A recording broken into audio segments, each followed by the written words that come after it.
Kimse bırakıp evini gider, isle yaşamaya arama. Ama kimse kalır ana toprağında bütün yaşamasına. Svetlay köyün yaşayanı Vasilisa Fafanova o insanlardan birisi kim ayırdı kendi evini, toprağını, bakmayarak hepsi zorluklara. Küçükten o isle öğrenerdi okulda. Peki iyi bilerdi Alman dilini. Okuldan sonra anası babası yolladılar onu Belz İnstitutu'na öğrenmeye.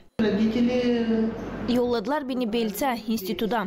Gittim oraya öğrenmeye. O zaman 20 kişi bir yere kandidattı. Elbet ki ben korktum da geldim eve. Yetiştim de yattım uyuma. Sabahleyin anam der, gel bizim öğreticimiz uyuyor, eve dönmüş.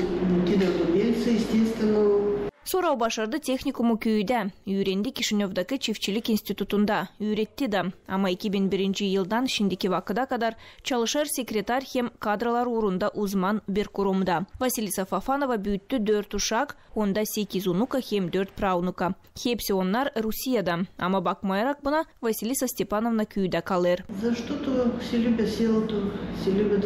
Niçin ki severim kendi köyümü, beğenirim kendi dostlarımı, kendi işimi. Aklımda da yok çıkma buradan. Ben büyünde varınca gideyim uşaklarıma ama kısa vakıda.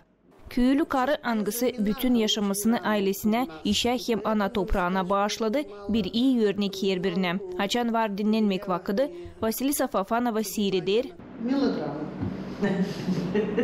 Melodramaları, haberleri. Gırıtta kanalında Yeni İlkin. Varınca sizin hepsi götürücüleri sıralayayım. Çalışkanlık, cevapçılık, aileyi sevmek hem ana toprağına hatır gütmek. Bunlar baş kaliteler bu karıda. Ne tabir keret gösterir, anne halis kısmeti varınca bulma her bir işte.